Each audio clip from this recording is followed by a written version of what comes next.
আমরা যদি চোর ডাকাত তুমি চোরের রানী আর তোমার গলায় বেমানান আদর্শের এই বাণী বলো। আচ্ছা ঠিক আছে ঠিক আছে ঠিক আছে আচ্ছা ঠিক আছে ঠিক আছে আচ্ছা ঠিক আছে ঠিক আছে ঠিক আছে আচ্ছা ঠিক আছে ওই আতা গাছে তোতা পাখির ডালিম গাছের দিয়ে, ওই আতা গাছে তোতা পাখির ডালিম গাছের দিয়ে আর কড়াই গন্ডাই মিটিয়ে নেব আমার হকের দিয়ে বলো। আচ্ছা ঠিক আছে ঠিক আছে ঠিক আছে আচ্ছা ঠিক আছে ঠিক আছে ওই সুপ্রিম রায় মানবে না, রাজপথ ছাড়বো না। ওই আমিও জানিও তুমিও জানি আসল চোর মহারাজ ওই সবার পকেট পড়ের মাঠ লুট করেছে কালীঘাট। যে এই রায়টাকে না মেনে তুমি যদি রিভিউয়ের পথে হাঁটো বা অন্য কিছু করার সাহস দেখাও, তোমার সরকারটাকে কোলাপস করানোর দায়িত্ব রাজ্য কর্মচারীরা নেবেন।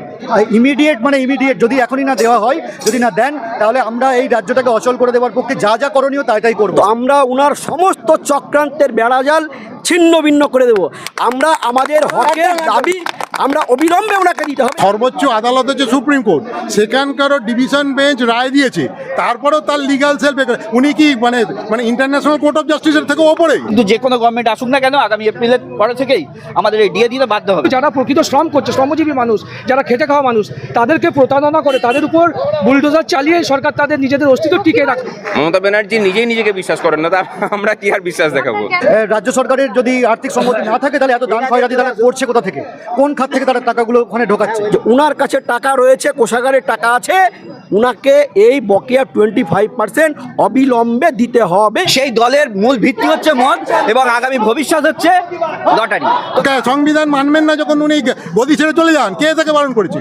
উনি নিজের ইচ্ছা মতন চলবেন, সংবিধান মানবেন না, সুপ্রিম কোর্টের রায় মানবেন না, তারা আছেন কি করতে? পরে পরিকল্পনা করে যে আন্দোলন নামানো হবে তাতে ওনাকে শশব্যস্ত করে দেবো, এটুকু বলে দিলাম। তো এই সরকার চালাতে চাইছে একটা ভাতা সংস্কৃতির মধ্যে দিয়ে, ভাতা বিপ্লব আনতে চাইছে।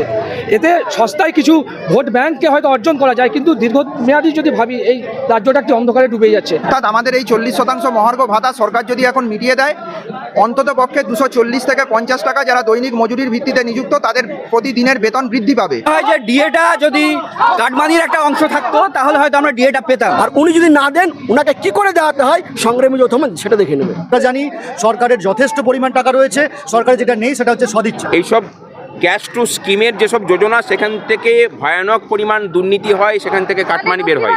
সমস্ত টাকা ঘুরপথে কালীঘাটে একদম। দাদা, আজকে আবার আপনাদের কিসের মিছিল? রাজ্য সরকারের প্রতি কি আপনাদের আস্থা থাকছে না, বা রাজ্য সরকার যা মন্তব্য করছে তাতে কি আপনাদের আস্থা থাকছে না? রাজ্য সরকারের নিজের উপর আস্থা নেই, আমরা আর কি আস্থা দেখাবো? সরকারটা তো নিজেই কাউকে বিশ্বাস করে না, মমতা ব্যানার্জি নিজেই নিজেকে বিশ্বাস করেন না, তা আমরা কি আর বিশ্বাস দেখাবো?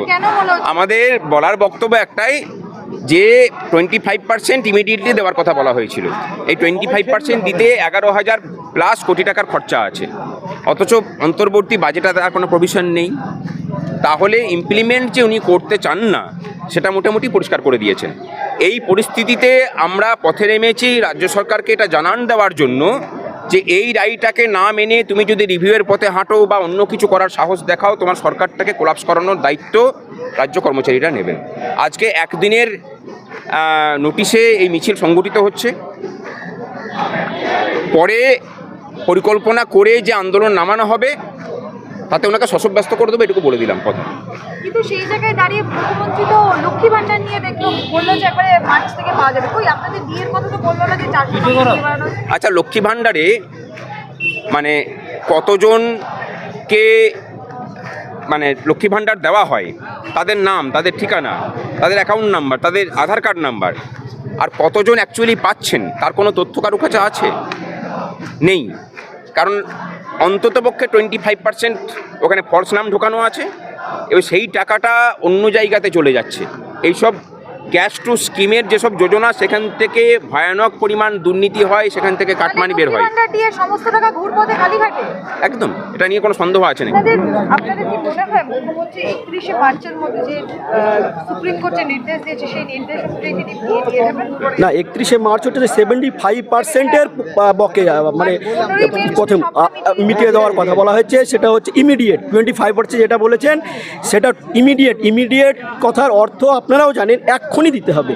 তো সরকারের দিতে পারবো না বা এই ধরনের মানসিকতা হয়তো আমরা লক্ষ্য করছি, কিন্তু আমরা জানি যে সরকারের আর্থিক সংস্থান আছে।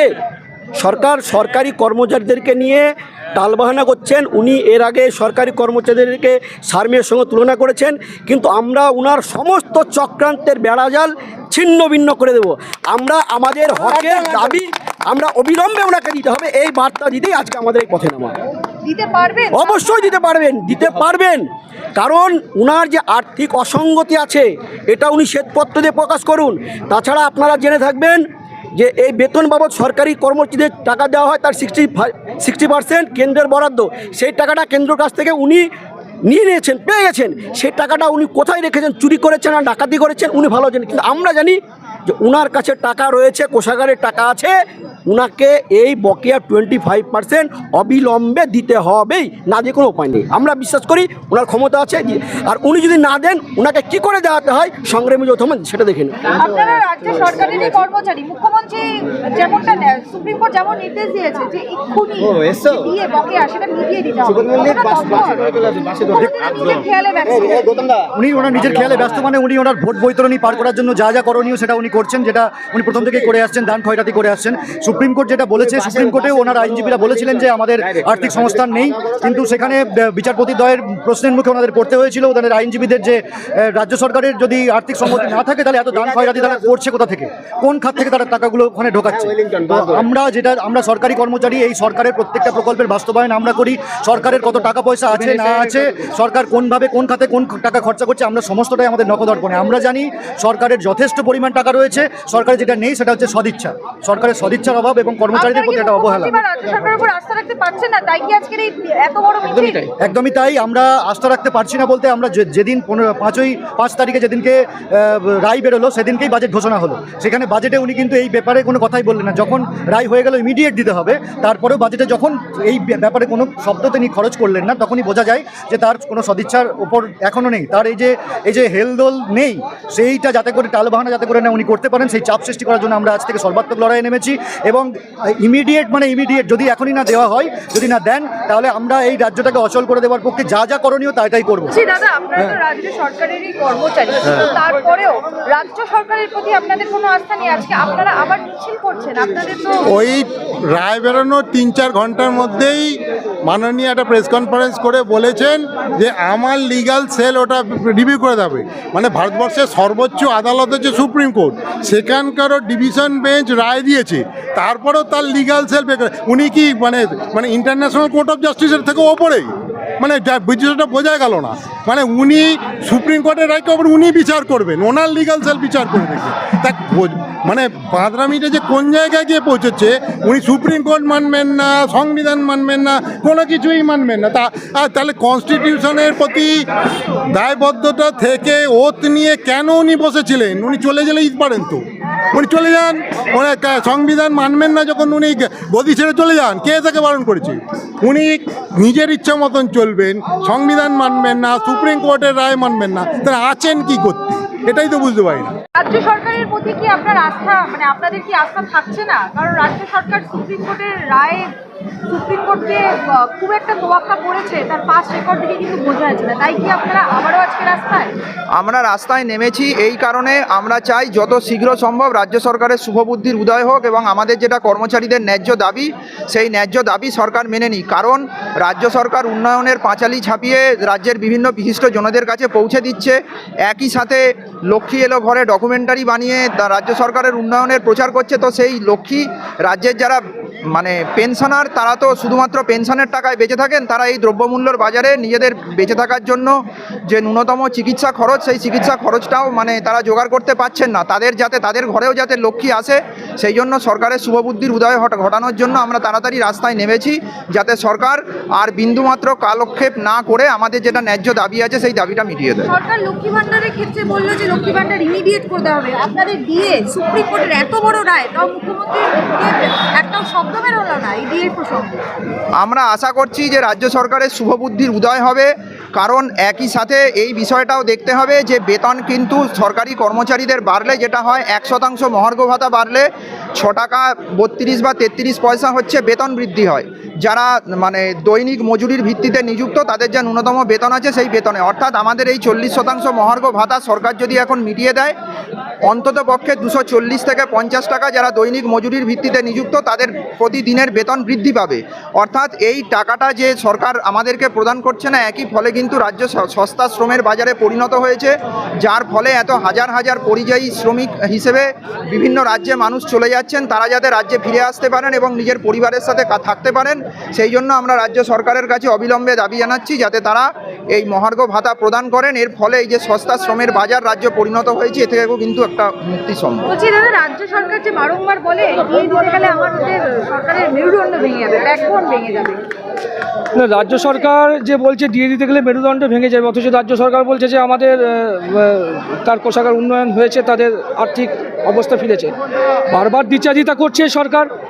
আসলে এই সরকার চোর, চিটিংবাজ, জোচ্চোরদেরকে সুরক্ষা করার জন্য যা যা করা দরকার তাই করছে, কিন্তু যারা প্রকৃত শ্রম করছে, শ্রমজীবী মানুষ, যারা খেটে খাওয়া মানুষ, তাদেরকে প্রতারণা করে, তাদের উপর বুলডোজার চালিয়ে সরকার তাদের নিজেদের অস্তিত্ব টিকে রাখছে। এত জোর, বেকার ভাতায় এত জোর, দিয়েতে কেন জোর নেই? দিয়েতে তো আপনাদের হকের টাকা। বিষয়টা হলো যে একটা সরকার চলে বা একটা দেশ বা রাজ্য চলে তার কর্মের উপরে, মানুষের মানে উৎপাদনশীলতার ব্যাপারে থাকে, কিন্তু এই সরকার চালাতে চাইছে একটা ভাতা সংস্কৃতির মধ্যে দিয়ে, ভাতা বিপ্লব আনতে চাইছে। এতে সস্তায় কিছু ভোট ব্যাংককে হয়তো অর্জন করা যায়, কিন্তু দীর্ঘমেয়াদী যদি ভাবি এই রাজ্যটা একটি অন্ধকারে ডুবে যাচ্ছে। এই সমস্ত কিছু বিষয় থাকছে। আমরা এই আন্দোলন করছি শুধু নিজস্ব কিছু ডিএ বৃদ্ধির জন্য নয়। আজকে যে পরিযায়ী শ্রমিক প্রায় এই কোভিড পরিস্থিতিতে প্রায় 5 লক্ষের ওপর বেড়ে গেছে। আমাদের শুধু তো শ্রমিক নয়, মানে ব্রেন ড্রেন হয়ে যাচ্ছে, শিক্ষিত ছেলেরা চলে যাচ্ছে ব্যাঙ্গালোর, তারপরে হায়দ্রাবাদ। তো এই সমস্ত কিছু হয়ে যাচ্ছে কি সরকার যে মানে আদর্শ নিয়োগকর্তা, এই আদর্শ নিয়োগকর্তা যদি তাদের কর্মচারীদের সাথে সঠিক ব্যবহার না করে, সঠিক বেতন কাঠামো যদি না দেয়, তাহলে তার পরিণতি দেখা যায় শ্রমজীবী যারা আছে, যারা খেটে খায়, দিনমজুর আছে, যারা প্রাইভেট সেক্টরে কাজ করে, তাদের বেতনটিও কম হয়। খেয়াল করে দেখবেন অন্যান্য রাজ্যের তুলনায় পশ্চিমবঙ্গের সর্বক্ষেত্রেই যারা শ্রম করে তাদের বেতন কাঠামো অনেক কম।